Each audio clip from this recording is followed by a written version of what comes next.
সুপ্রিয় দর্শক, আপনারা দেখছেন এসপিএন বাংলা টিভি। দেখুন ও সাবস্ক্রাইব করুন এসপিএন বাংলা টিভি, দেশ ও মানুষের কথা বলে।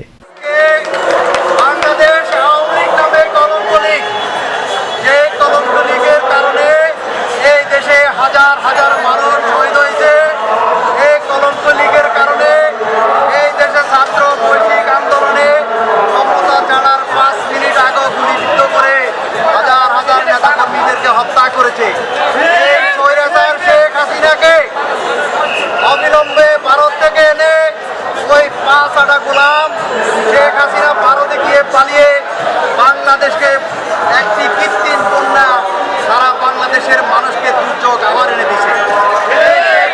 কখনো বাংলাদেশের কল্যাণ চায়নি, শুধু আমাদেরকে রক্ত পিপাসু নারী, রাক্ষসী নারী, সে শুধু চেয়েছে এই দেশের মানুষের